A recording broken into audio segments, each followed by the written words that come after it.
Hi, guys. Welcome back. If you're new to the show, make sure you hit subscribe. And if you've been here before, make sure you hit the thumbs up button, guys. Today, we're going to be talking about something that's very scary to a lot of people, the population collapse. If you don't have enough people working, then you're going to have a real hard time paying out people's Social Security needs as they get older. Let's hear what people have to say about it. I hope you enjoy. Well. What do we have here? So they're saying that the Trump administration is looking to give people, American people, $5,000 to have more children. I am not sure if it's per kid, but whatever. $5,000 ain't shit. Do you know how much baby milk is? When I had a newborn, which was 13 years ago, that shit was like $30, I want to say. I know for a fact, even if I'm getting paid more than 30, I cannot afford a baby. This is being considered because there has been declining birth rates. But come on, what do you expect? Everything's going up.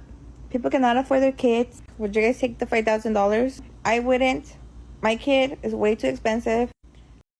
So she brings up some good points. Obviously, kids are expensive, but the reason the White House is trying to bribe us into having kids is because, technically speaking, we've got so many people that are retiring each and every day, and we don't have enough people that are turning 18 each and every day so that they can work, pay into the system so that those people can retire.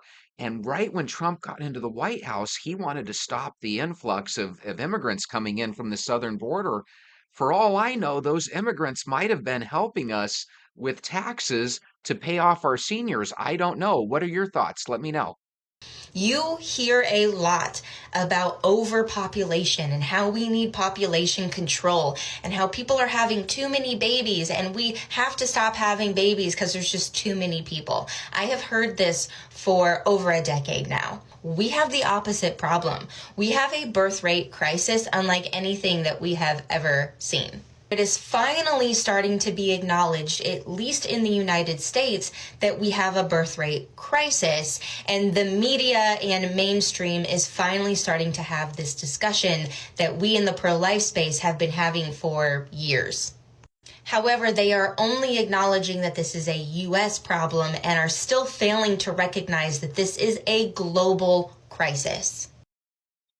So I'm sure you guys have heard in countries like South Korea, Japan, and China, they are dealing with this population crisis like we are, but at an extreme level. I heard today that every year, like 1.5 million people perish due to old age and natural factors, in Japan. But every year they only have about 500,000 births. That's a lot of people exiting the country permanently. So this is a tweet that I just found from today from a woman that is claiming to be a doctor, and it says breaking US fertility rate hits record lows. And this is her response to why this is a crisis. Pregnancy isn't safe because of racism and a lack of abortion rights. No universal paid parental leave. Childcare costs more than our rent, no free school lunches, which that's just completely not true. The economy sucks. Everyone's stressed and broke. The world is literally crumbling before our eyes. So what do they expect? The red areas are below replacement. This is what we are facing. So my question to you is, while the U.S. does have these issues and the amount of people saying, oh, people aren't having babies because of finances, it's too expensive, there's nothing here to help us to have children. I agree with that from a U.S. perspective, but how do you explain the global perspective on this? Do you guys agree if they're doing 5,000 bucks and that's not enough, they're gonna have to up it, right? Money talks. What is your guys' number? My thinking is if you up that number to maybe 15 or 20,000, you might have a winning scenario there. I think they need to up it, no doubt about it. If you have half the population over the age of 65, which is going to be happening eventually in a lot of countries, how do you support them? What do you do with an elderly person who has no children to look after them and the government can't afford to pay your social welfare? What are you going to do?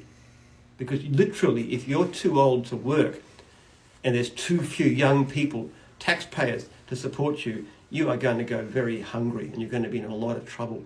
So that's one problem. And I don't particularly want our society to die out. I know. I think what he's saying is truly going to happen whether we like it or not. We have too many people that are aging, therefore becoming old. You get to a point where you can't work, right? But think about this, guys. If you're under 30, think about all of your friends that are in your same age group. Many of them have zero or maybe one child, where just 15 or 20 years ago, there was a decent amount of people that had two or three children, and it's getting worse. Birth rates are declining around the entire world, and a lot of countries are trying to incentivize people to have children. And America is actually getting on that train as well, and they're thinking of ways to incentivize people to have kids. I think the number one way that America can get people to want to have children is tell them that if you have, two or three kids, that you no longer have to pay income taxes until those children turn 18 years old. Wow, I like It's just it. my idea. I think it'll work.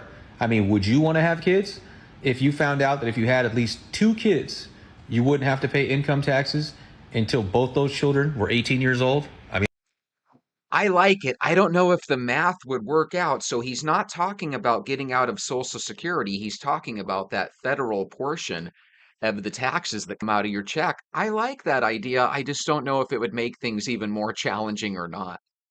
The economy will be in total collapse. Banks won't reopen, the government won't be able to stabilize the market, and cash will be worthless as toilet paper. Even gold and silver will lose value because when there's no food, precious metals can't feed you. Bartering will take over as the new economy.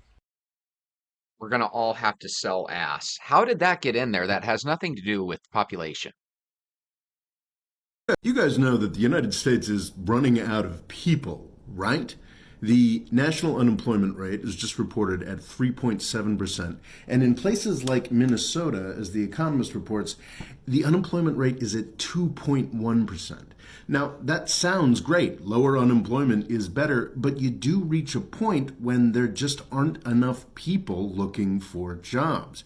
Economists used to think that the natural rate of unemployment was around 5%, and it seems like they're wrong about that. It can go lower because it has gone lower. But at a certain point, you stop being able to employ the people you need to keep an economy going, to keep a society going. And it's insane to me that we have this massive, massive labor shortage to the point where people can't find teachers, people can't find workers, and we're cracking down on immigration for like 5 years now. It's a very simple answer to these questions. We need more people. We do need more people. That's why I think there was actually a strategy behind them letting in so many immigrants from around the world over the past handful of years. This guy reminds me of your dad's brother, Uncle Carl, that's been sleeping on the couch for the past 3 years. Uncle Carl, go become part of the workforce. This is kind of some bad news, but I think it's news that all of us are aware of. Every empire that has ever existed at some point falls. And all of those empires witnessed a period of time in which they still existed, but for all practical purposes, they were completely dysfunctional. And that is exactly what we are witnessing now. We are witnessing and in the midst of a collapse of this empire. And that, when these empires collapse, it doesn't necessarily mean the end of life, but it does imply the end of a way of life. All the people that used to be the go-getters in life that got shit done in this country and around the world, now they're all content creators, and the other half of the people that used to work with them and make things happen, they're watching the content. Can you believe that? All we're doing is watching our telephone, talking like we're modern day philosophers. Sir, get out of your car and go get a job.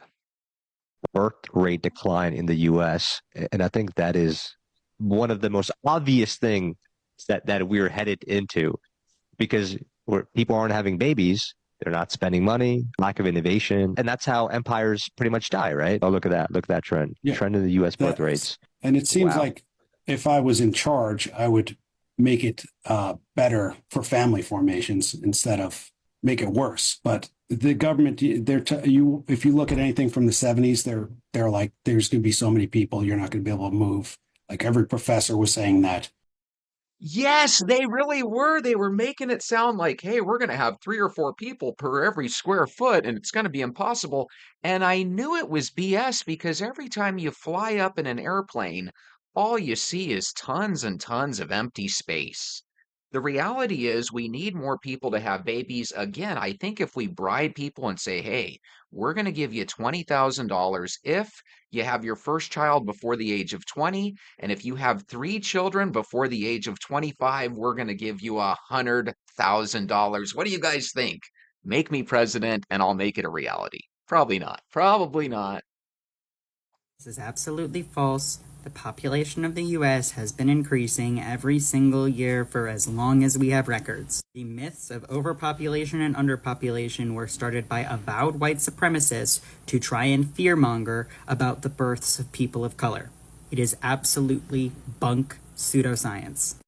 So I don't necessarily agree with him. He's making it sound like on both ends, population and depopulation, right? He's making it sound like they're both a little bunk and we're perfectly fine. I don't think it is that way because I can honestly see when I go out that there's less people pushing baby strollers. And I think the population is supposed to increase until like 2080.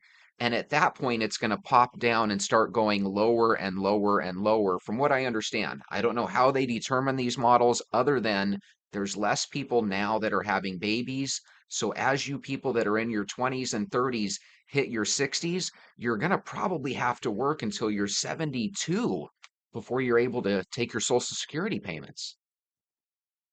Guys, is there something I'm missing about this birth rate declining and why people are up in arms about it? Like, I'm not gonna be here. I'm on this earth for another, what, 50 years maybe, if I'm lucky? This is not my problem. This is not your problem. What do you mean? Who cares? So what she's saying there is ultimately the truth. More than likely, none of us that are on the planet now, except for the people that are, let's say, 20 and younger, are going to have to deal with this issue. But it is still right around the corner, a blink of an eye in the grand scheme of things, and it's something that we should try to get a hold of. Again, I like the idea of bribing people into having babies. Tell me what your idea would be to help curb this situation, this problem we're in. I have one thing we can do that'll make us definitely get on the right track. Hit the thumbs up button, hit subscribe, come back again tomorrow. We'll watch some more videos together. Have a good night.